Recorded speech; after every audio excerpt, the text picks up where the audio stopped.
blessing. Gusto niyang magkaroon ng katiyakan ang inyong hinihingi. Eh, parang si Ate Josie nag-uusap ko. Gusto niya ba magkaroon ng katiyakan ng hinihingi niyo? Study the first trait na dapat meron tayo. The faith that was humble before God. Isang pananampalataya na tunay na may pagpapakumbaba sa Diyos. Let us read yung verses from the beginning. Tingnan mo ninyo, anong meron ang centurion. Nang si Jesus ay pumasok sa Capernaum, ang centurion ay lumapit kay Jesus at humingi ng tulong kay Jesus. At sinabi, Lord, my servant lies at home paralyzed in terrible suffering. Jesus said to him, I will go and heal him. Sabi ni Jesus, pupunta ako sa bahay ninyo. At paggagalingin ko siya.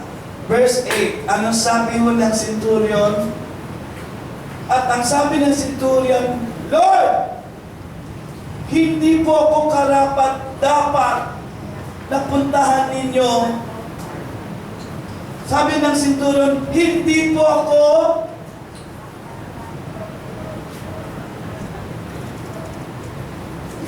karapat-dapat. Praise God. Amen. I am not worthy, Lord, para bisitahin po ninyo. Makinig ko kayo sa akin. Makinig po kayo. Number one, ito na. Kung gusto niyo masagot ang prayer ninyo, ito ang dapat meron kayo. Mayroon kayong pananampalataya na marunong magpakumbaba. Anong ibig mo sabihin, Kuya Albert? 2 beses binanggit ng centurion ang salitang Lord. 2 beses binanggit ng centurion, Panginoon. Tandaan niyo po ang gusto kong bigyan ng diin. Ito na, babalik tayo kung bakit ko pinaliwanag sa inyo. Remember his status in their society. Kagalang-galang siyang commander. Naintindihan po ninyo? Well-respected siya. Mataas ang turing ng tao sa kanya.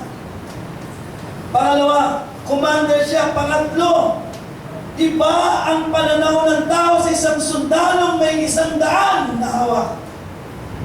Naroon siya at sinasabi na kay Jesus, Lord. Amen? Sinasabi niya, Lord, nagpapakumbaba po ako sa inyo.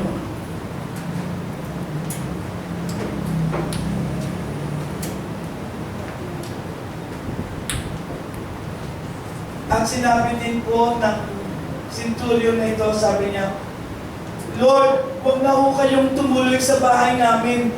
Hindi po ako karapat-dapat. Wow, grabe no? 2 bagay lang yung bakit binanggit ng Panginoon, huwag na kayong tumuloy sa bahay namin. Ayaw niyo bang patuloyin?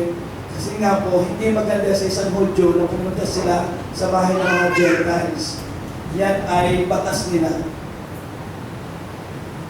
Kaya right now, doon pa lang, ayaw niya magpa-impress sa ibang tao. Gusto niyang bantayan si Jesus. Ayaw niyang ilagay si Jesus at risk dahil lang sa ganong kultura. So makikita natin, ang unang-unang nagpapakumbaba, dapat para masagot ang ating pananalig sa Diyos, ang ating panalangin, we must learn to humble ourselves in the sight of God. Number 1 problem talaga ng tao ngayon, pride, arrogant spirit, kayabangan. The question is, what makes you proud? Maraming mga tao nagmamayabang sa maraming kadahilanan. Maraming iba ay mayabang because of their possessions that they have. Meron silang 5 bahay, 5 mansyon, 5 building, 5 asawa. Sa loob pa lang yun, sa labas, di ba pa rin? Other are very much proud because maganda sila, mabait sila, cute sila, katulad ko. Mayabang sila. Diba naman? Humble na kami ni Bob. Kami lang naman ang cute dito sa GNL. And then, pangatlo, yung iba proud dahil sa position nila, politician din sila. Yan, marami dito mayaman, lalo ng pulis. Kasi gusto ko sapakin. Nang huli, minto yung kotse sa gitna ng daan. Kaya kami nasa likod, di na makandar. Sabi ko, gusto kong bumaba, sampalin yung pulis. Pwede naman sila mag-usap na sa tabi. Hininto pa yung kanya sasakyan sa gitna ng daan. Yung minto naman yung inuhuli nila eh.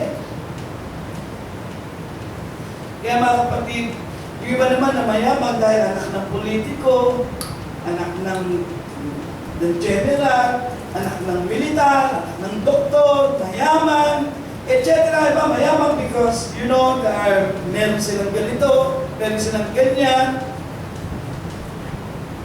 Saan ang masasabi ko? Kung gusto nating mag-bless sa Panginoon, matuto tayo magpakumbaba.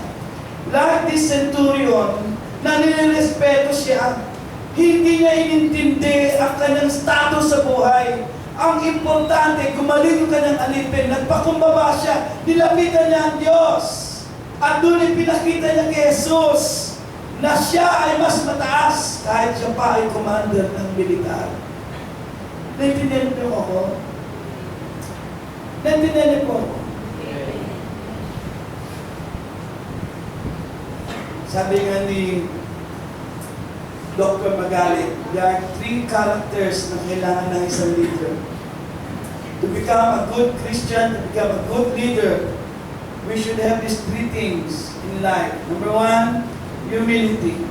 Number 2, humility. And number 3, humility. Natawa ako nung sinasabi niya yun. What I miss of it. Alam niyo, sa lahat ng pagsasama, kapag ang mag-asawa parehong humble, marunong magpatawaran, marunong magbigayan, tatagal ang relasyon na yan. Kahit sa magkakaibigan, tama po ba ako? Do you want to join with people who are very arrogant and very bitter, very unforgiving? Gusto niyo bang sumama sa mga taong masyadong arrogante, ayaw magpatawad, at ang tingin sa sarili niya parang napakataas? Lalo kapatid, if you want your prayers to be answered, ito po gawin nyo. God said you must have that faith na magpapakumbaba sa iyo. Amen? Remember, every time you approach God in prayer, lumalapit ka sa isang mataas na Diyos na may likha ng langit at lupa. And that you must learn to humble yourself in the sight of God. Hindi dapat natin pinagmamalaki kung ano mang meron po tayo. Hindi rin natin dapat ipagmalaki kung anong klaseng tao tayo sa lipunan ito. Nalulungkot ka ako. Isa may mga tao na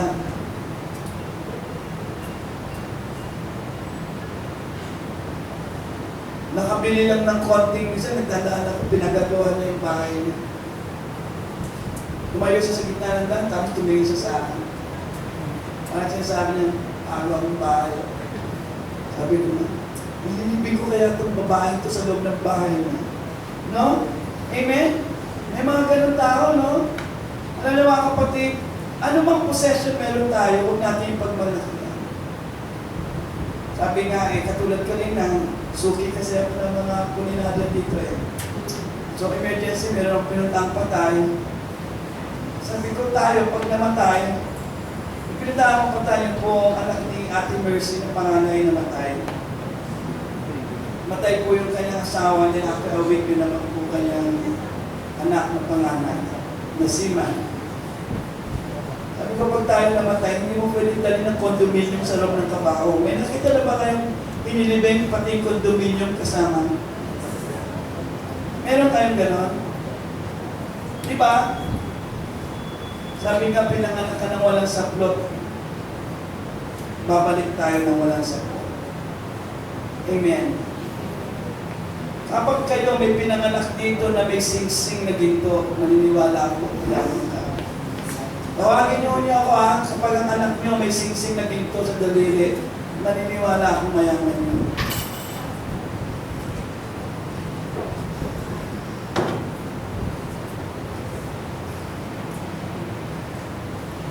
niyo mga kapatid, kapag lalapit tayo sa Lord, sabi na kay Jesus, Lord, I'm not worthy. Lord, I'm not worthy. Meron tayo mga Kristiyano kung utusan natin ng Diyos eh. Parang ang dami mo nang nagawa. Amen? Dapat every time we approach God, talagang makita ng Panginoon na tayo ng papakumbaba. I-bless ka ng Lord. At ang sabi ng Panginoon sa Philippians chapter 2, verse 3 to 4, sabi ng Panginoon, in humility, consider others greater than you. Period. In humility, lagi daw natin isipin yung iba nakakahigit sa atin. Hindi yung tayo lagi nakakahigit sa kanila. That is the definition of a biblical humility. In humility, consider others greater than you.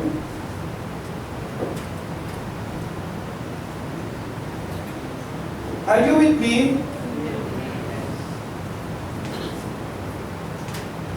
Minsan, meron isang trend, at doon sa trend ay magkakasama ang militar, mga public na tao, meron pong, hindi nila alam yung kanilang officers na sa CR.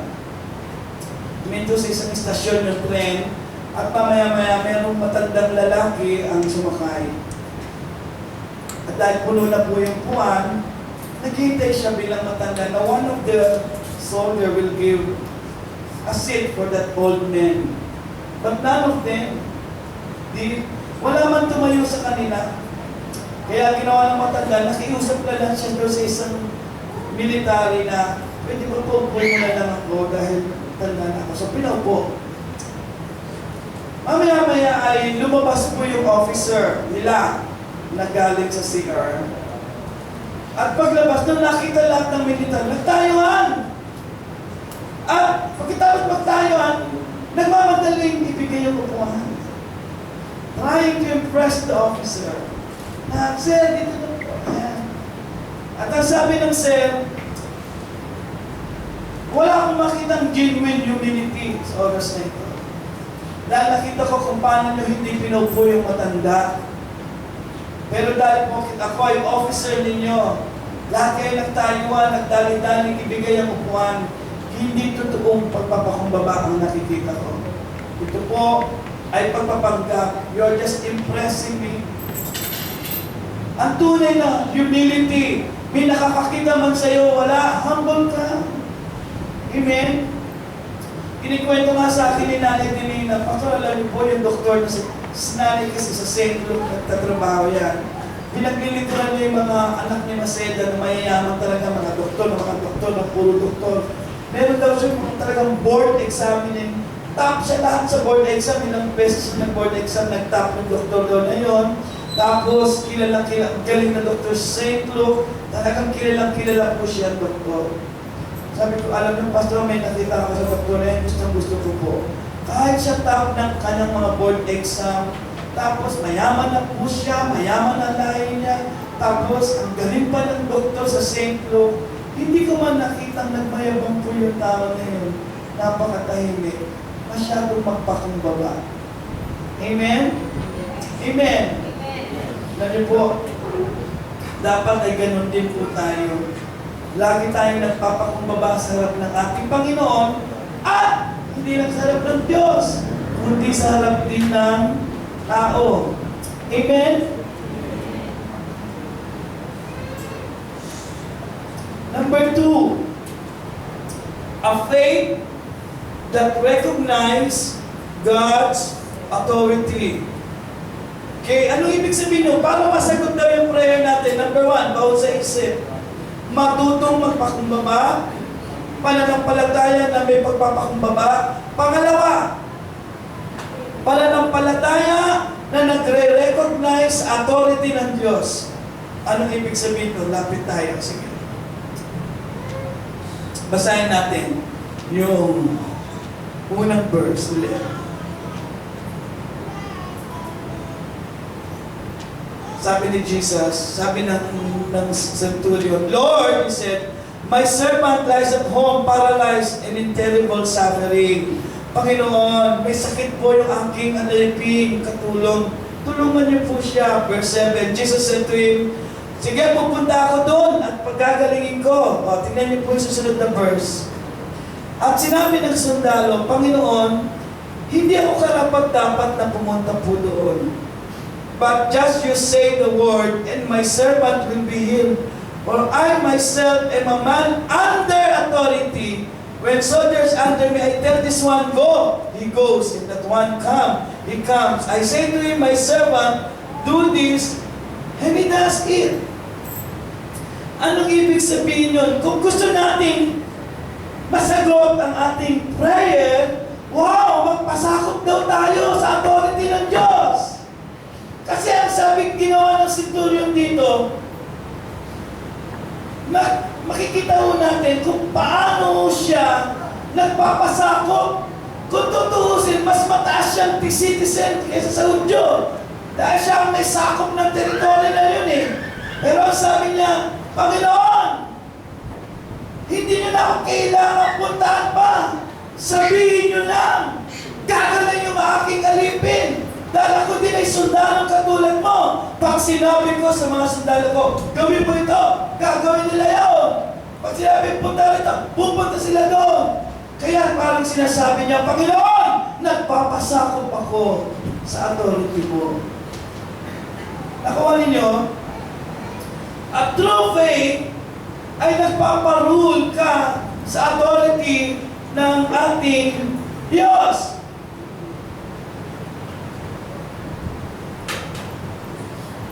We let the authority of God rule us. To make it short, we let the Word of God rule us. Ang ibig sabihin ng papasakop ay ganito. Sa buhay po ba ninyo, pag sinabi kong bilang commander, at ako ay suway kayo ng suway, so ibig sabihin, hindi kayo nagpapasakop sa akin bilang commander. Ang nagpapasakop ay sumusunod. At ang nagpapasakop, pag sinabi niyo, let my authority rule over you, dapat makita sa buhay ninyo na si Jesus ang nag-rule na. Pakitanong nyo nga yung katabi nyo, si Jesus ba ang nag-rule sa buhay mo? Are you sure? Sure ba kayo na talaga si Jesus? Pag sinabi nyo, nagsabi ka sa authority ng isang tao, susunod ka sa kanya. Pag sinabi ng mataas sa'yo, ito ang gawin mo, wala nang tanong-tanong, bakit gano'n? Nag-struggle tayong sumunod sa Diyos. Bakit gano'n nag-struggle kang isuko yung hindi naman karapat-dapat? Nag-struggle ka na ibigay mo yung karapat-dapat kilo. Bakit gano'n? Katulad po nung napanood natin kaninang basura. Binigay niya na ang mga kasalanan niyang basura. Pero nagpupumiling pa rin yung kanyang tao na yun na balikan yung kasalanan. So hindi pa siya nagpapa-under talaga totally sa authority ng ating Diyos. Amen? Amen. We should recognize the word authority. Sino ba talaga may authority sa buhay mo? Your will, your career, your loved one, your sex life, your desires? Who? Sino may authority sa buhay mo? Ang Diyos ba?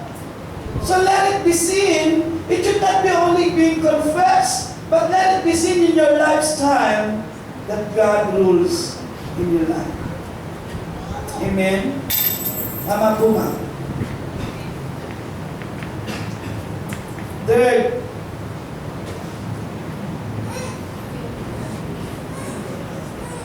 and before I proceed to number 3, remember, when you say authority, higher authority, ibig sabihin niyo, mataas na authority siya. There is no option but to obey. Amen? If you consider that God has the highest authority in you, there is no option but to obey. Kaya sinasabi mo pong sumusunod ka, nagpapa-under ka kay Lord, pero ayaw mong sumunod, hindi totoong mataas ang authority ng Lord sa iyo. Mas mataas ka pa rin kaysa sa authority ng Diyos. Dahil kaya mong suwayin yung authority niya. Amen? And then number 3, the faith that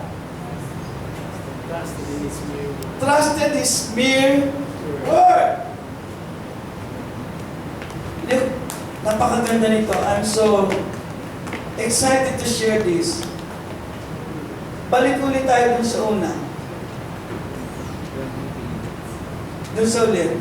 Jesus said, I will go and heal him. The following verse. Doon tayo sa verse 8. Then Centurion replied, Lord, I do not deserve to have you come under my roof, but just say the word. But just say the word, and my servant will be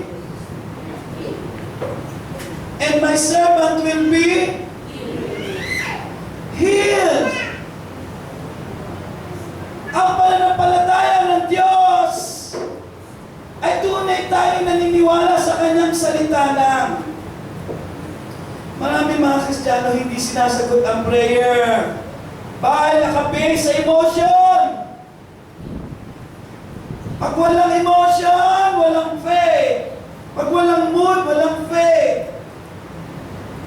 Pag walang nararamdaman, walang faith. Ang tunay na nananampalataya ay naniniwala sa pangako ng Diyos. Pag sinabi ng Panginoon, ito ang pangako mo, yun lang ang paniwalaan mo. Hindi yung feeling mo. Hindi yung dinidictate ng opinion mo. God says, trust the Lord with all your heart and lean not unto your own understanding. Kapag ang opinion mo bumabalikwas sa pangako ng Diyos, tanggalin mo yan. Ang sabi ng Panginoon, magtiwala ka lang sa akin. Tapos, hindi ito dinadaan sa piling-piling. Hindi ito piling ng saging. Amen? Amen? Kung ano sinabi ng Lord sa Bible, my plan for you is to prosper you, not to harm you. Ba't kang ngawa, parang walang Diyos sa buhay mo? Just believe. Ano man ang nangyayari sa iyo, just believe na may magandang plano ang Panginoon sa buhay.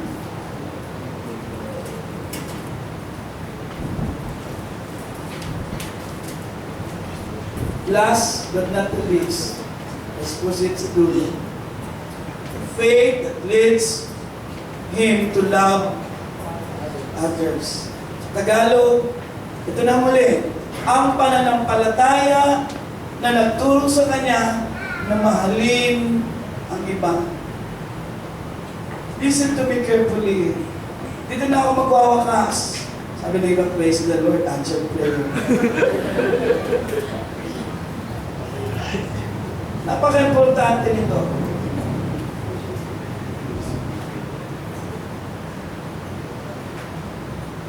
Makinig ko kayo sa akin.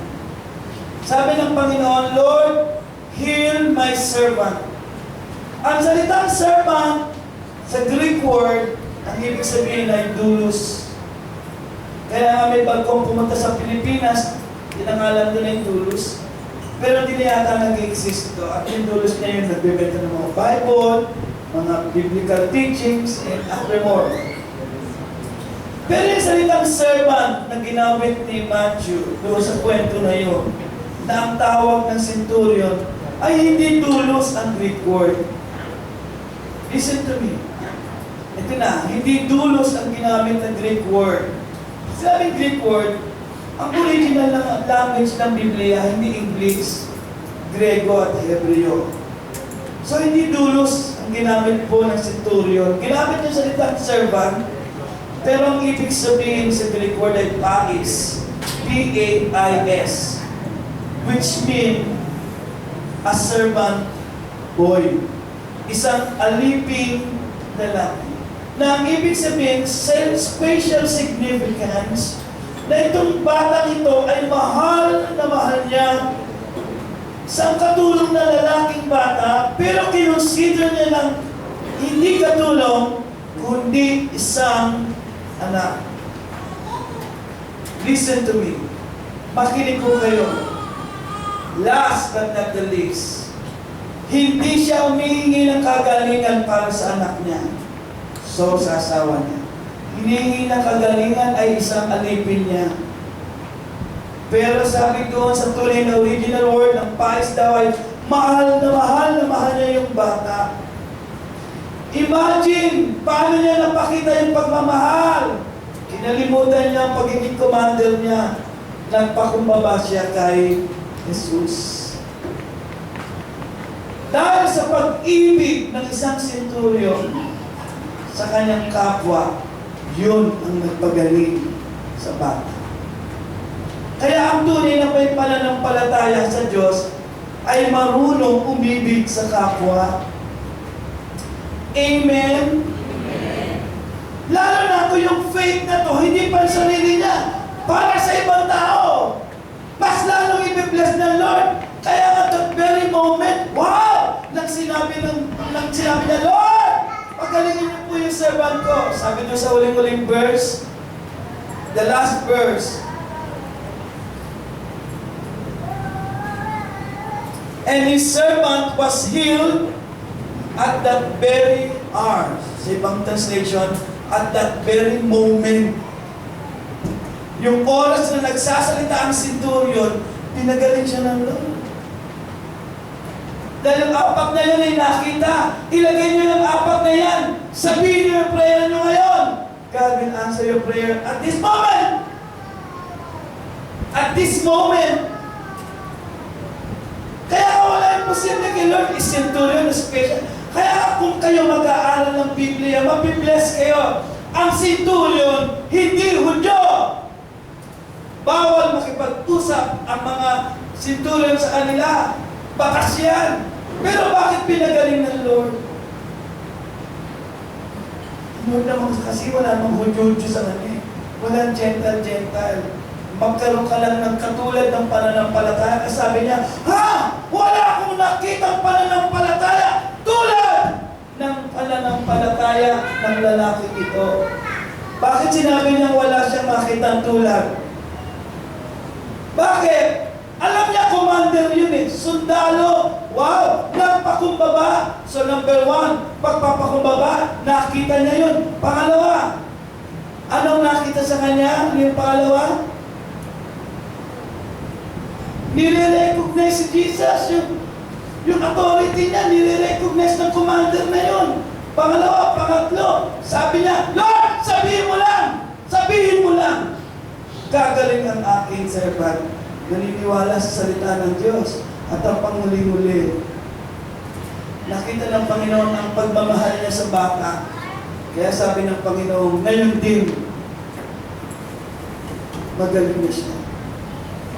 Kaya pagdating ng sundalo doon, kailan kumaling? Ganitong oras. Sandali na. Yun ang oras na nag-uusap kami ni Jesus. Gusto niyo bang madinig ng Panginoon at this moment yung prayer ninyo? Pwes, yung apat na yan, gawin natin sa buhay natin. Pagpapakumbaba! Tanggalin natin lahat ng kayabangan. Patawarin ang lahat ng patawarin. There's nothing to say. I'm sorry. There are times in life, lalo na sa mag-asawa, para ba yung salitang sorry, hindi naman kita. Kundi masyado na matingkad ang salitang lumayas ka. The word sorry is now, sana maging bukang bibig natin yun. Pangalawa, let's recognize God's authority.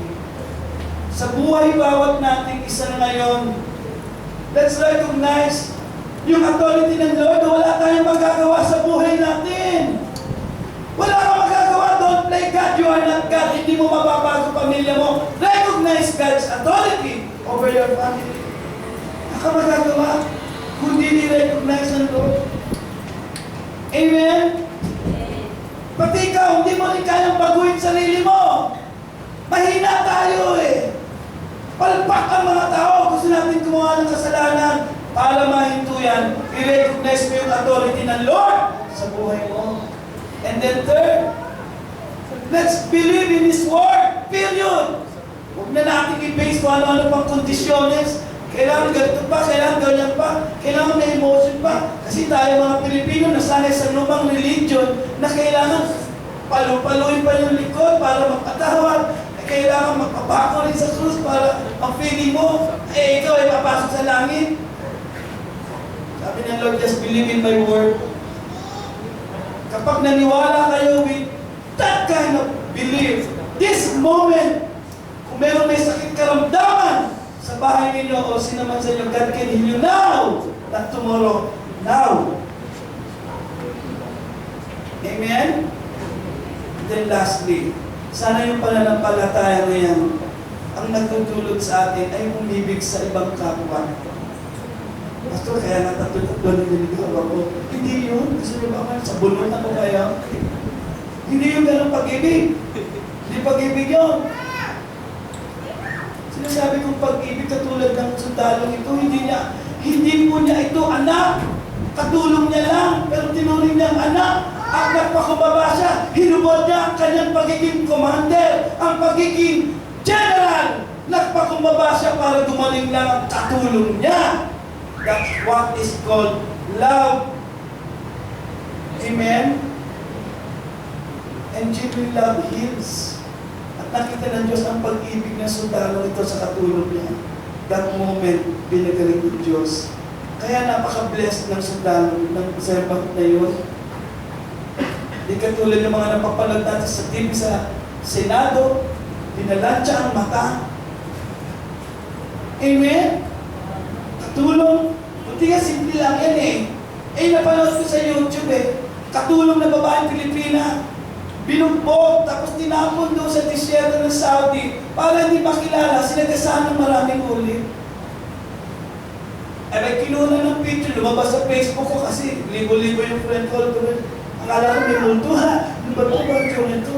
May multo dito. Yung pala binasa ko yung nangyari.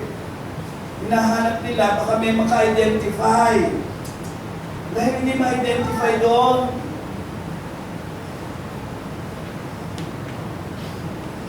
Kaya alam niyo po, ibang klase na ngayon, ang mga tao wala ng pag-ibig sa kapwa. Today are very inhuman ang mga tao ngayon, makasarili. Ang mga tao ngayon, basta puro sarili nilang inisip. If you want the Lord to bless your prayer, magkaroon kayo ng pananampalataya ng iibig sa ibang kapwa. In what way? Pag binilas kayo ng Lord ngayon, i-share ninyo. I-share niyo, kwento niyo, mga kapitbahay. Ay, magkikwento ako paano ako binilas ng Lord. God will bless you! Hallelujah. Pero kung tayo, binilas ng Lord, nananahimik ka dyan. Sa susunod, di ka na i-bless ng Lord kasi makasarili ka. Tell how the Lord has blessed you. Para din sila, ma-bless din sila. Amen?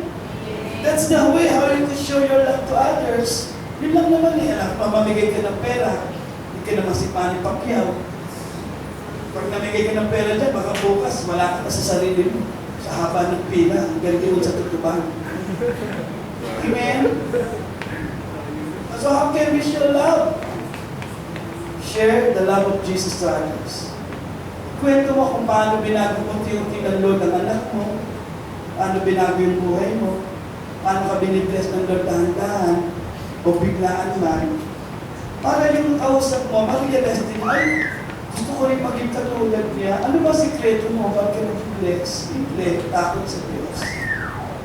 Ay, ganun din ako. Sige, ano ba gagawin ko? Sama ka sa akin.